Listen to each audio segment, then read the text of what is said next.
Bonjour Sandra. Bonjour, Comment ça va? ça va, je te remercie. On est là donc aujourd'hui pour un nouvel épisode du podcast d'Amour et d'eau fraîche, dont tu as entendu parler par le biais de Jimmy et Anna pour l'épisode au mois d'avril. Et j'ai cru comprendre qu'on était toutes les deux assez croyantes, enfin du moins on avait la foi en les synchronicités Oui. Voilà, de la vie. Merci. Et Déjà merci à d'avoir toi. eu cette pensée de vouloir, si j'ai bien compris, raconter, tu es enfin prête à raconter Un petit bout de mon histoire. un petit bout de ton histoire d'amour. Très bien. Est-ce que tu veux déjà te présenter? Donc, je suis Sandra, j'ai 40 ans, je viens de faire 40 ans. Je suis veuve depuis 3 ans, maman de 3 petits garçons qui ont 10, 7 et 3 ans. J'ai perdu mon époux en 2023 de manière, on peut dire, accidentelle au décours d'une opération chirurgicale bénigne le jour de mes 37 ans. Et j'étais enceinte de 8 mois de notre 3e petit garçon. Et donc, j'ai perdu mon grand amour parce que nous étions un couple très heureux. Voilà, j'ai vraiment passé 12 ans avec Orlando de bonheur, vraiment un couple qui se complétait avec zéro ombre au tableau. Est-ce que tu serais d'accord de nous raconter votre rencontre? J'ai rencontré Orlando, premièrement sur les réseaux, parce qu'il avait un amour pour la cuisine, c'était un grand épicurien, et que moi j'adorais cuisiner, et on avait en fait, moi je travaillais avec la sœur de son responsable, et par son biais j'avais donc connu ce frère qui était le chef d'Orlando, et qui un jour m'a dit « mais accepte ce garçon sur les réseaux, tu verras, il aime bien, c'est mon collaborateur, il adore cuisiner, vous allez avoir des choses en commun ». Et puis, j'accepte, mais pendant 2 ans, rien. Chacun fait sa vie. Il était en couple, moi j'étais en couple aussi, et puis voilà. Et par un beau jour d'avril, je me dis, mais en fait, ce type, il est vraiment très beau. Et je n'osais pas, en fait, me mettre en contact avec lui. Et puis, ça a avéré que j'avais besoin d'un garagiste pour ma voiture. Et puis, de nouveau, son responsable qui s'en mêle. Et donc, je me retrouve à être en contact avec lui, mais de manière vraiment formelle, rien de particulier. Et c'est le jour de son anniversaire que je me dis, mais quand même, faut que j'y aille. Et je lui écris juste un joyeux anniversaire, passe une belle journée. Et de là, on a commencé à discuter. Et puis, on a convenu de se voir une semaine après. Et puis, on a passé une nuit à discuter de tout et de rien. Et puis après, on ne s'est plus jamais laissé. Comment est-ce que tu le décrirais, Orlando? C'était quelqu'un qui était absolument brillant dans son être. C'était quelqu'un qu'on aurait pu ne pas voir, mais en fait, qui avait une énergie qui était très, très solaire, qui était très, très aimé de tous les gens qui le rencontraient. C'est quelqu'un qui animait les autres par sa passion des choses. Il parlait de choses banales, mais avec toujours un amour, toujours une passion. Il avait cette qualité, en fait, qui était celle de ne jamais juger, de ne jamais parler mal des autres, vraiment. On était tous des humains. On a nos qualités, on a nos défauts, et prends ce qu'il y a à aimer, aime-le. Puis le reste, en fait, tu fais avec, quoi.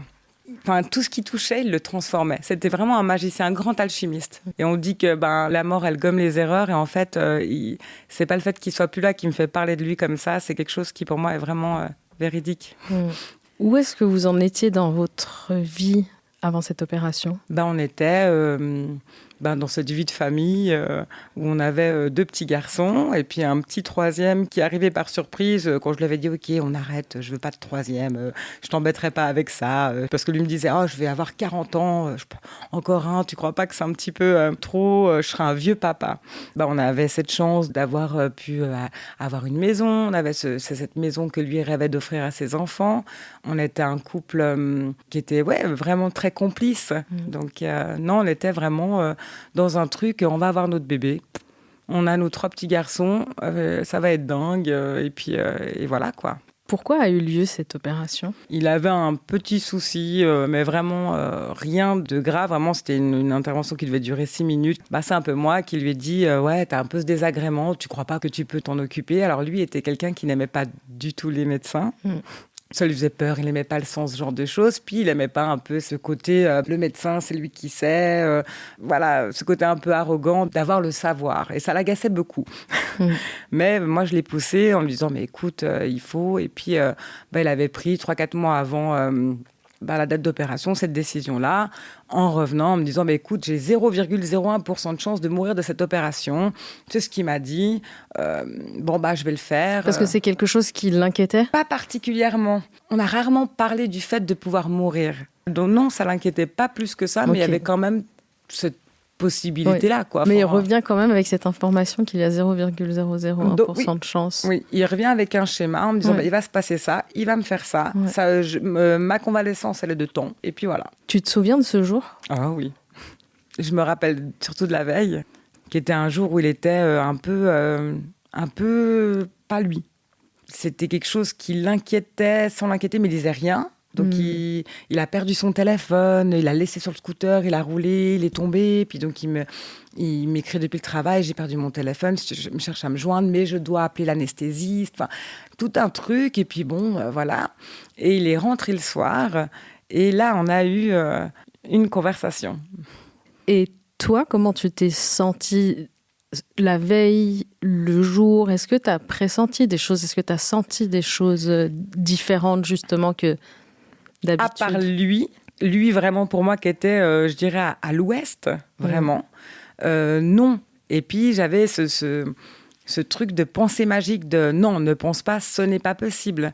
Et avec en tête juste la phrase d'une amie qui m'avait dit 2 mois au préalable, mais à quand même pas se faire opérer le jour de ton anniversaire, tu prends quand même un risque s'il se passe quelque chose. Puis moi, me dis qu'il se passe quoi ? Il va rien se passer, et encore moins le jour de mon anniversaire. Je reviens sur la question de la mort dans le couple.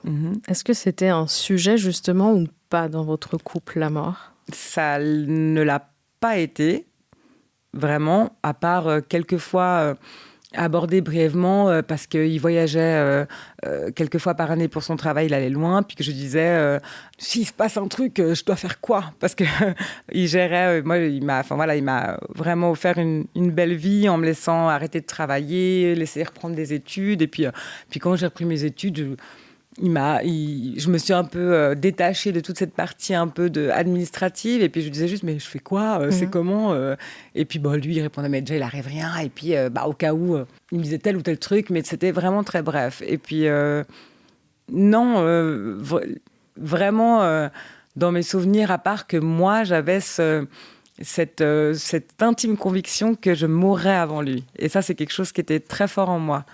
Quelle conversation vous avez eue la veille ? Une conversation qui, le lendemain, a pris une dimension assez dingue, parce qu'on faisait manger les enfants, et donc on parlait de ça. Il me disait, je vais partir à 5h du matin, je vais prendre mon taxi. Toi, quand ils t'appellent la clinique, tu viens, t'amènes les enfants comme d'hab, tu restes à la maison, tu ne restes pas dans la clinique. Et puis, quand ils t'appellent, tu viens, puis on passe le reste de la journée ensemble. Puis c'était pour nous le début d'un chouette moment, parce qu'il allait être à l'arrêt pendant 2-3 semaines, que moi j'étais en fin de grossesse, puis on s'était dit, on va être les rois du monde, les deux, à se retrouver avant ce 3e bébé qui arrive. Et puis voilà, donc...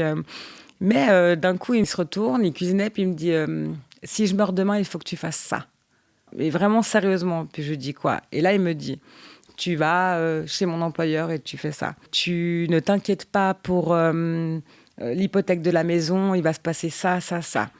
Je t'ai acheté ton cadeau de naissance, il est chez...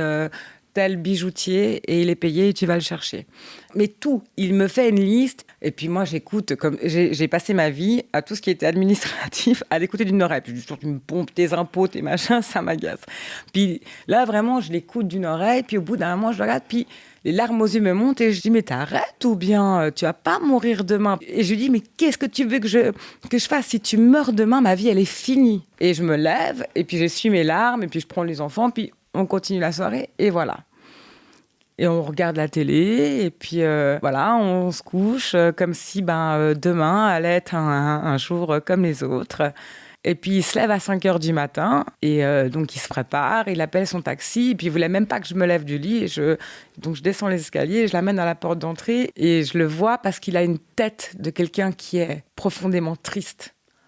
Et cette nuit-là, notre cadet s'est réveillé chaque heure en hurlant. Et moi, qui suis toujours un peu en train de me dire « Oh mon Dieu, est-ce que c'est un signe ? Est-ce que... » Rien, mais vraiment, c'était pour moi impossible qu'il parte ce jour-là. Mais vraiment impossible. Puis il m'embrasse, mais un bisou, mais vraiment le bisou de « je te retrouve après ». Comme il n'avait pas son téléphone, il me fait un dernier email en me disant la vue est vraiment pourrie depuis ma chambre. Ils m'ont pas gâté. Hein. Et notre cadet qu'on appelle Pangolin, il me dit cette nuit, le Pangolin, il m'a aussi bien fatigué. Hein. Franchement, à tout mon amour, je t'aime. Et voilà. Quand est-ce que tu apprends que... Je me douche, je me fais belle. Donc l'opération doit débuter à 8h. Je me dis que vers 9h30, on va me téléphoner. Je suis en plein brushing. En plus, c'est ton anniversaire. C'est mon anniversaire, donc j'ai mon téléphone qui commence. Tous les gens m'écrivent. Et il y a une chanson que j'arrête pas d'entendre sur les réseaux. Et je me dis, je veux l'écouter. Et puis, je la télécharge et je suis là. Et puis, je me dis, ils m'ont pas encore appelé, mais ils vont m'appeler, ça va pas tarder. Et puis, je pense à ça. Puis, je me dis, c'est quand on meurt. Parce que c'était quelle chanson ?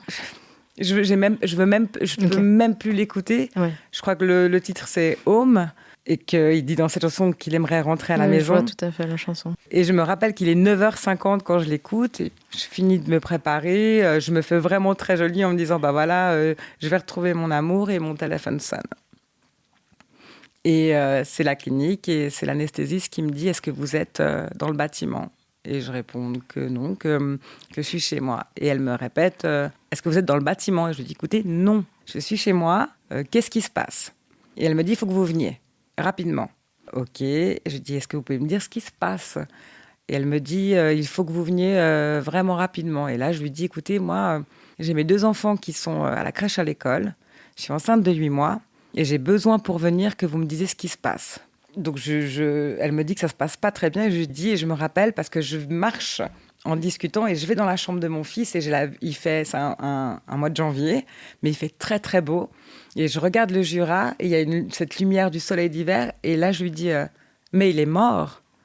Et elle me dit, il n'est pas vivant, mais on le réanime. Et je pense qu'elle-même se perdait. Et moi, je sais pertinemment qu'en tant que médecin, elle n'a pas le droit de me le dire comme ça au téléphone. Mais elle est coincée parce que j'insiste. Et quand elle me dit ça, je lui dis, d'accord, j'arrive. Et je me rappelle que j'ai posé le téléphone et que je me suis dit, ok, il faut que tu sois calme. Et j'ai descendu les marches, puis je me suis assise, il faut que je mette mes chaussures à 8 mois de grossesse. Et d'un coup, j'ai regardé le mur et je crois que même que je l'ai dit à haute voix, je lui ai dit, la course, elle va être longue. Et elle commence maintenant. Et j'ai mis mes chaussures, je me suis assise dans ma voiture. Et j'ai commencé à rouler. Et c'était, le but, ne meurs pas en chemin. Et il faut que je commence à prévenir, parce que je comprends que ma journée va être la pire de ma vie et la plus longue. Et du coup, j'appelle ma maman, mais je peux pas lui dire, je sais pas s'il est mort, pas mort. Et j'appelle ma maman et je lui dis, écoute, je vais pas être joignable aujourd'hui. Il faut que tu ailles chercher les enfants à l'école. Je t'appellerai. Et elle me dit, qu'est-ce qui se passe ? Et je lui dis, je ne sais pas. Ça ne se passe pas très bien, mais je te rappellerai. Et je coupe. Et je me dis, il faut que j'ai quelqu'un là-bas. Et j'appelle ma sœur, qui est ma grande sœur, qui est en réunion, qui prend directement le téléphone. Et là, de ce qu'elle me raconte, parce que moi, j'ai pas de souvenir, elle me dit que je lui ai dit qu'il faut qu'elle vienne à la clinique. Elle me dit, mais qu'est-ce qui se passe ? Et que là, j'aurais hurlé, il est dead, il est dead, il est dead. Et donc, je me rappelle le chemin. Et elle m'a dit, j'ai pas raccroché. Et que je parle à Orlando et que je lui dis, reste, ne pars pas, me laisse pas. Et elle me dit, tu as fait ça pendant 25 minutes. Et en hurlant, me laisse pas.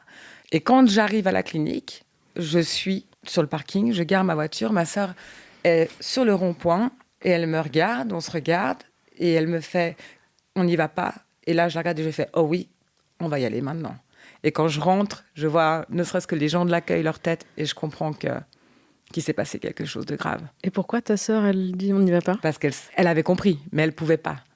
Et donc, ils nous descendent au bloc. Et quand je descends, je vois un personnel du bloc qui est effondré.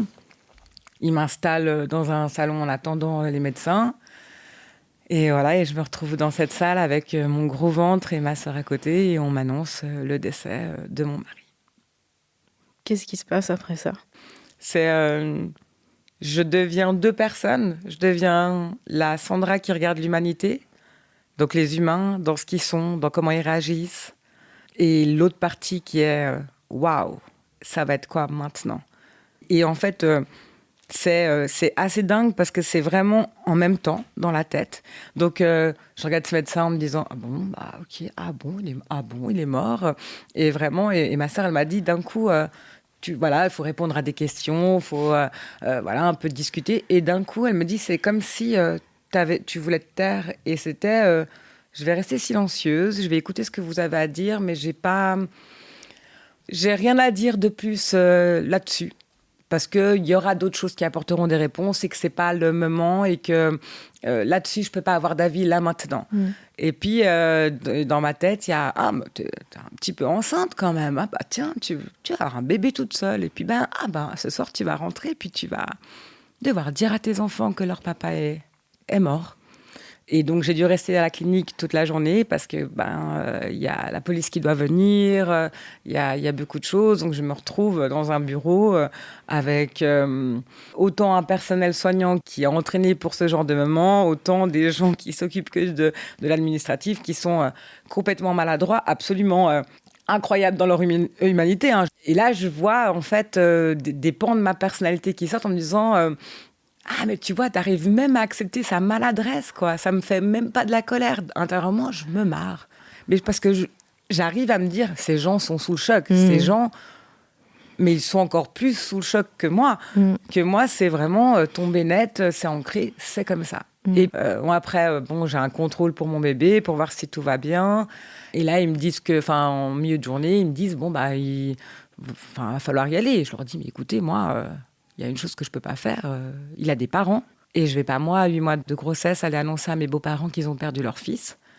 Donc, vous allez leur téléphoner. Vous allez les faire venir. Vous allez leur annoncer. Et je viendrai après. Et ça, c'est quelque chose dont je me suis protégée, que je pouvais pas faire et qu'il y avait besoin qu'il y ait un cadre, quelque chose qui les soutienne. Parce que quand on a 82 ans... donc, ils sont venus. Je les retrouve dans cette salle... de conférences où on est tous ensemble et où notre destinée change à jamais.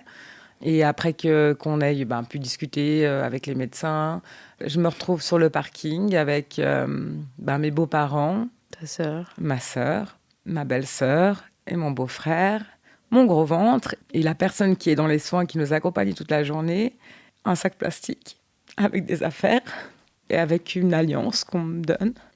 Mais vraiment, c'est une personne qui est incroyablement humaine et que j'oublierai jamais, malgré ce jour-là, qui me dit, mais écoutez, il fait très noir, mais un jour, il y aura de nouveau de la lumière. Et sur le coup, et quand après, dans la suite, il y a de la lumière, c'est quelque chose de beau et c'est vrai. Et je monte dans la voiture et j'appelle une psychologue pour savoir comment je dois annoncer la mort du papa à mes enfants. Elle me dit qu'il faut que je lui dise la vérité. Le mot mort, c'est pas qu'il est parti. Enfin voilà, je commence à apprendre tous les codes. C'est le début de mon apprentissage. Et voilà, donc je prends l'info. Je me rappelle du chemin. Je me rappelle de ma sœur. Et on est les deux gamines, ma compagne de vie, elle et moi, comme ça, abasourdis et dans l'action, quoi. Voilà. Tes deux enfants ont quel âge à ce moment-là ? Ils ont 6 et 3 ans. Et donc, tu rentres ? Je rentre. Ta maman, elle a récupéré... Ma maman a récupéré les enfants. Elle est à l'entrée du jardin. Elle est avec un Tupperware de pizza pour mon anniversaire. Et je sors de la voiture et je la regarde et elle me fait « Qu'est-ce qui se passe ?» et tu lui avais toujours pas dit, toi. Ah oui, tu lui avais dit « Je ne sais pas, c'est juste... » Il faut savoir que toute la journée, mon téléphone n'a fait que sonner entre les bons vœux et les « Est-ce qu'Orlando va bien ?» L'opération s'est bien passée et je dois avoir franchement 80 messages à la fin de la journée. Auquel tu n'as pas pu répondre. Auquel je ne réponds pas et que je vois. Et c'est en fait aussi ça, c'est cette vie qui continue et tous ces gens qui ne sont pas au courant. Et donc je sors, j'ouvre le portail et elle me regarde avec ses yeux pleins de larmes parce qu'elle a bien pigé qu'il y avait eu un souci.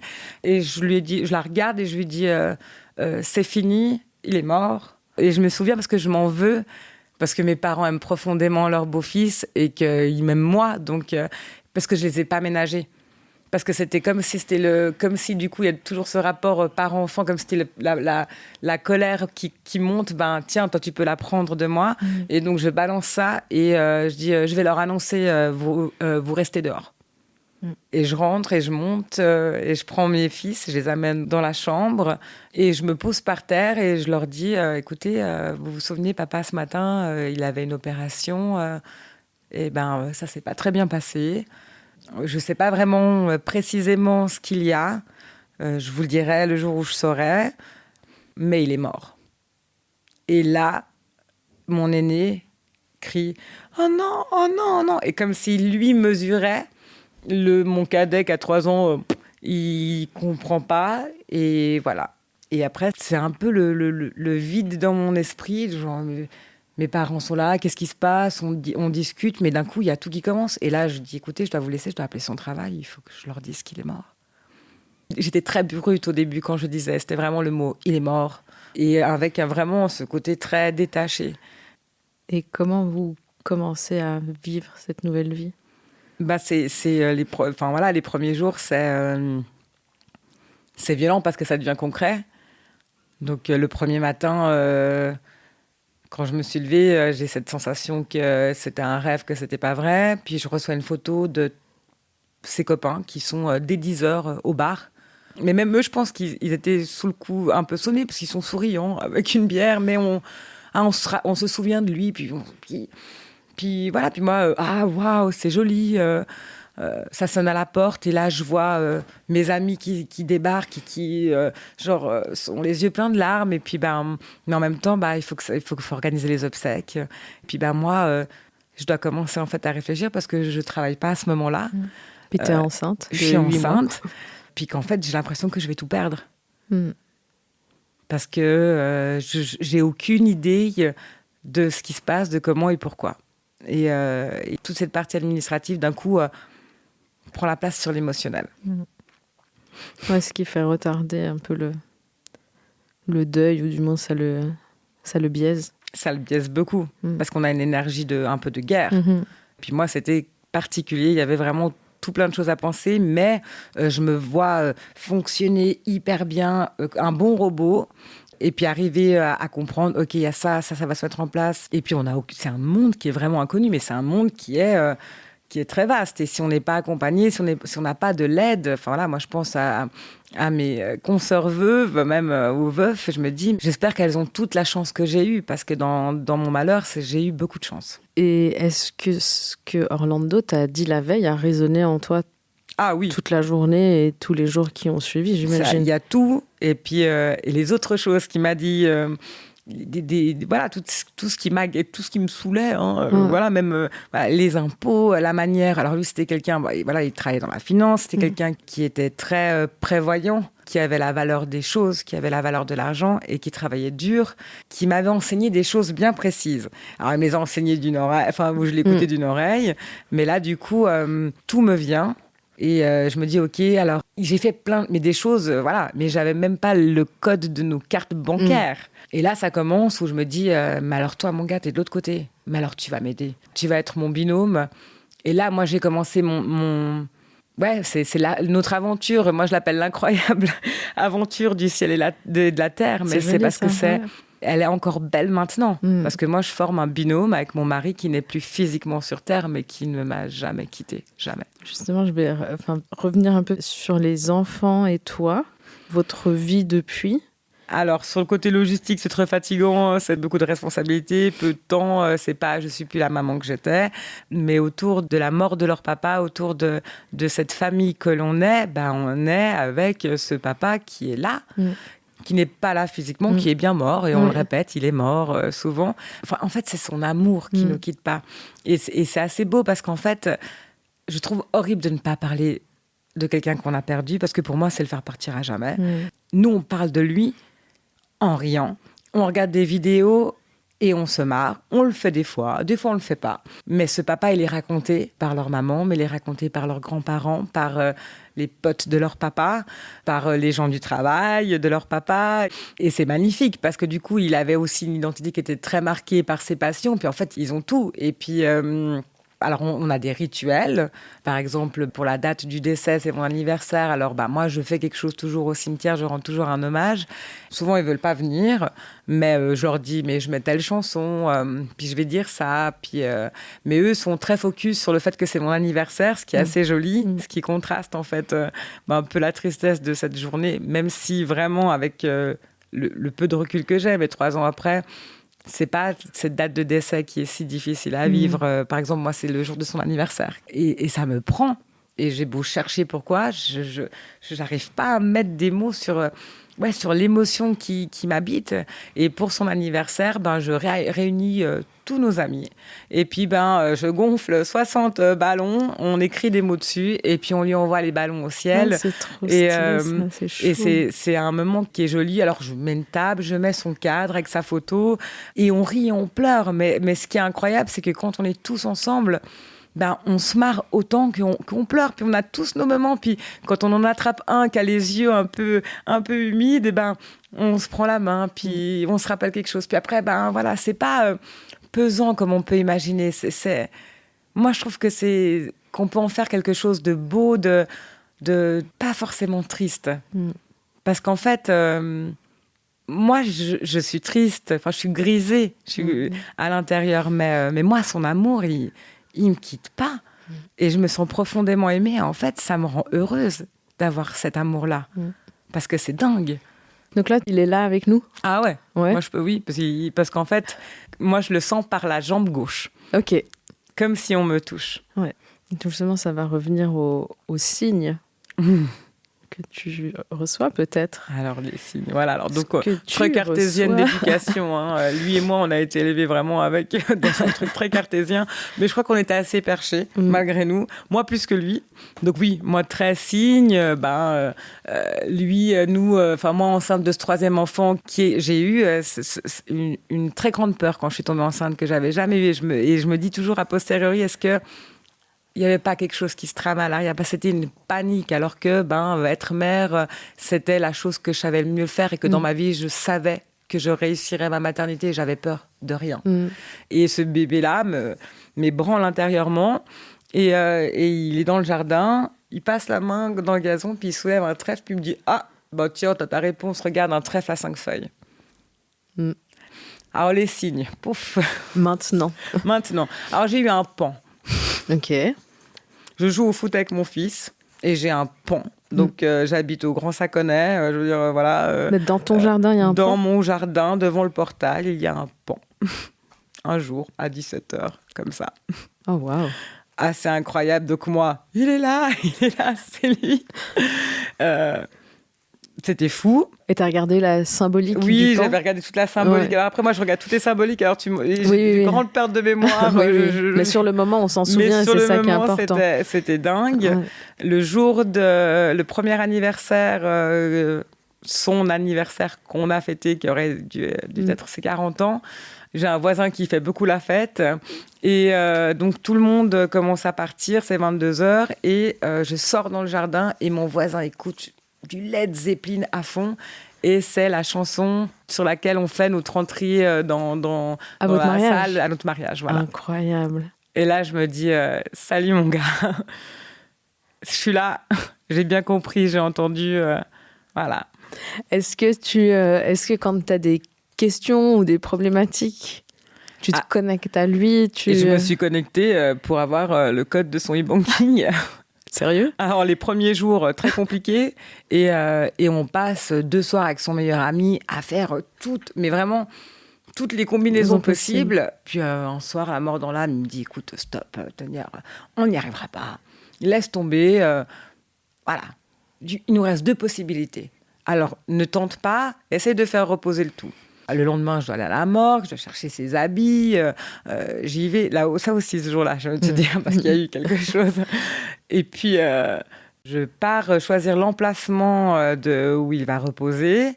Et dans la voiture, je suis très fâchée parce que j'ai besoin absolument de voir où on en est financièrement pour pouvoir organiser les obsèques, me dire mais je peux pas faire un truc démesuré si j'ai pas d'argent. Enfin voilà, je suis très inquiète, très préoccupée par ma situation financière.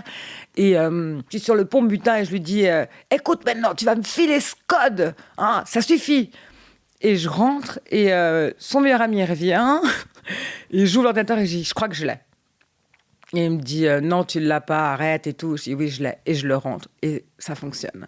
Et là, il me fait, mais t'as fait comment? Puis je lui dis, je lui ai demandé. Voilà. Et il fait des signes enfin, chacun a des signes, oui, quoi. Oui. Et c'est sa maman qui va cuisiner un truc qu'il aimait et ça sort en forme de cœur. Un animal à un moment précis pour des copains. Enfin, voilà. Et c'est joli parce que nous, on partage ça dans notre groupe d'amis ou avec la famille. C'est vrai que moi, j'ai ouvert un peu les jours parce que je me disais, ah oui, mais là, il y a mon mari qui est venu. Puis là, enfin voilà. Comme le jour de l'anniversaire de mes fils, ils sont nés à 2 jours d'intervalle. Enfin voilà, il y a un à une date, puis l'autre 2 jours après. Et du coup, on a eu, entre les 2 anniversaires, le jour entre 2 arcs-en-ciel. Et voilà, les arcs-en-ciel, c'est toujours pour eux. Puis eux, j'ai vu un arc-en-ciel, il y avait papa. Franchement, et je pense même que j'en oublie. Et puis, il y a aussi ce truc que moi, je dis toujours, je le laisse tranquille. Je laisse faire son chemin. Je sais qu'il est bien, je sais qu'il est dans la lumière et je sais aussi que moi, c'est la chose que je lui ai dite le soir même où il est parti. Je lui ai dit, écoute, accompagne-moi, mais ne reste pas coincé ici. Va, fais ton chemin. Donc, je lui ai mis beaucoup d'amour. J'ai prié pour lui, pour qu'il aille tranquillement. Mais il fait des allers-retours. Là, dernièrement, je lui dis, ça faisait un petit moment que je ne l'avais pas embêté. Puis je lui dis... quand même, tu peux me faire un peu un signe. Et puis, dans mon jardin, un renard qui zone à 18h, qui est devant les jouets de mes fils. Et je suis en train de déchirer un truc dans la cuisine. Et je dis, mais il y a un renard. Mais il y a papa. Et voilà. Ouais.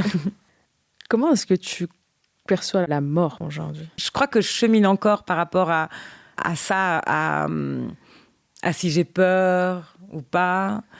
En fait, j'ai peur, pour mes enfants. Parce que je voudrais pas qu'ils m'aient plus parce qu'ils ont besoin de moi et voilà.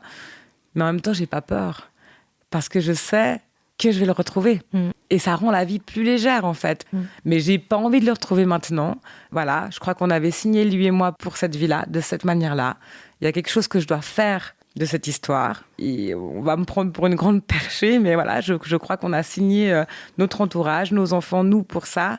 Et on va guérir ce qu'il y a à guérir, faire grandir ce qu'il y a à faire grandir. Et moi, c'est là-dessus, en fait, que je focus. Je veux que mes enfants, malgré le drame, ce soient des gens qui soient émotionnellement finis et bien, et qu'ils aient un beau regard sur le monde, sur la vie et sur les gens, qu'ils aient conscience de l'amour, parce que ce que la mort, elle nous apprend, c'est qu'en fait, l'amour, il meurt jamais. Et ça, c'est dingue. Et puis, ça fait pas tout le temps mal. Parce que ça compense, ça contrebalance. Et quand on a été aimé profondément, ça nous quitte jamais. C'est ça que je veux apprendre à mes enfants. Et que moi, mon fils de 3 ans, qui n'a jamais connu son papa.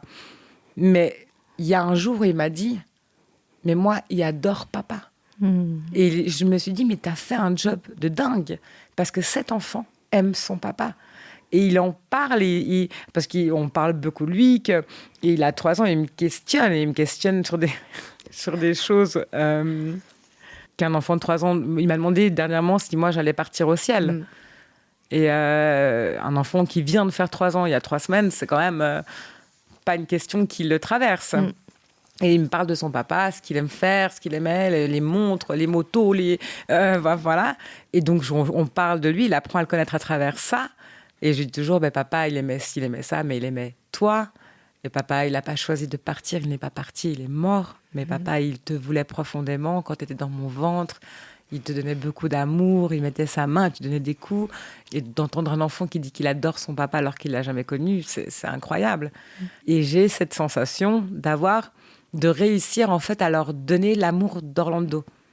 Ils ont le mien, mais j'arrive à leur insuffler. Et après, quelque part, je me dis... il doit être là, quoi. Il doit aussi faire quelque part derrière quelque chose. Mais c'est quelque chose qui se sent beaucoup, en fait, dans notre famille. Il y a un énorme amour. Et c'est le noyau, c'est Orlando. Est-ce que tu envisages... J'arrive même pas à poser la question. Non, ça se pose. Je sais déjà. Peut-être qu'il veut pas.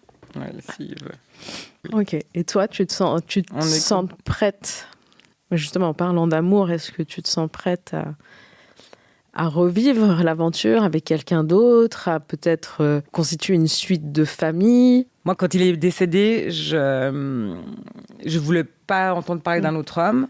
Et puis, les gens disaient, mais t'es jeune. Et... Enfin, pour moi, c'était le faire disparaître. En fait, j'avais pas encore cette assise intérieure de... C'était d'abord montrer que, en fait, nous, notre amour était incroyable, alors que, en fait, il n'y a rien à montrer. C'est dans mon ADN, maintenant, ça coule dans mes veines, que c'était une vraie belle histoire d'amour et d'âme. Et puis, voilà, dans le chagrin, 1 an après le décès d'Orlando, j'ai été me refrotter à la vie. Et c'était, je pense, pas le moment. J'étais en plein postpartum, voilà, même s'il était 1 an, voilà. Mais je me suis, en fait, donné cette chance. Alors, cette personne a accepté tout ce que je voulais. Parce que moi, je ne me remarierai jamais, je ne ferai pas d'enfant. Voilà, j'arrive avec toute ma liste de tout ça, je ne peux pas te le donner. Et donc, c'est OK. Maintenant, 3 ans après, je me dis, ça doit être quand même difficile pour cette personne-là ou cette personne qui viendra de se dire, cette Sandra, Sandra Orlando, elle l'a tellement aimée et elle l'aime tellement. Il y a ce papa qui est là, qui est très présent, ce fils. Et moi, je veux dire, quand j'ai tenté avec cette personne, il y a eu l'acceptation de mes beaux-parents. Il y a eu tout eu. Ah ouais, donc, moi, j'ai une dream team incroyable. C'est que tout le monde veut que Sandra soit heureuse. Et c'est quelque chose de fou. Mais c'est vrai que avoir quelqu'un chez soi, avoir ces moments de tristesse, on ne peut pas expliquer à l'autre ce qu'on traverse ou de poser le regard sur mes enfants, puis d'avoir un moment où ça doit être difficile, puis en fait, l'autre ne peut pas forcément comprendre. La peur aussi de revivre ça. Moi, je dis toujours, c'est bon, maintenant, avec beaucoup d'humour, je vais me coltiner. Enfin, mince, on m'a déjà asséné le coup de grâce dès le départ, puis en fait, moi, j'ai encore pas mal de gens, normalement, si ça va dans le bon sens. À devoir... Mais justement, si tu venais à rencontrer la personne, la mort, tu vas l'aborder pas forcément tout de suite. Non. Non, pas forcément. Je vais... mon histoire, oui. Mais mes craintes par rapport à la mort, parce que, voilà... Moi, l'autre ou la tienne du couple. Moi, je ne sais pas. OK. Et après, il y a cette question autour de ma mort. Parce que ma mort, c'est retrouver Orlando. Ouais. Et c'est difficile, je pense, quand on est avec quelqu'un. Mais en réalité, je ne peux pas te répondre parce que cette personne, elle n'est pas là. Elle n'est pas encore arrivée. Je ne sais pas si elle viendra. Puis je me dis, mais elle va le prendre comment quand je vais lui dire moi, je vais retrouver mon petit mari chéri, quoi.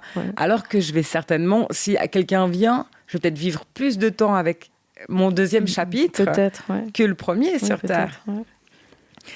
Alors, peut-être qu'avec le temps, j'aurai peut-être un regard plus empathe et plus bienveillant avec la personne qui viendra.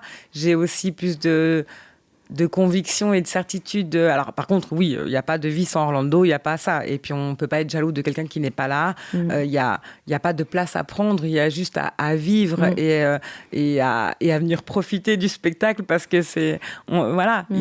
mes filles sont des 3 jolis petits garçons et que vraiment, je pense qu'on est une jolie famille avec ma belle famille, avec ma famille, nos amis. Et l'histoire, elle est belle. On est un peu les... Voilà, je dis toujours c'est le beau du moche, mais nous on est le beau du moche.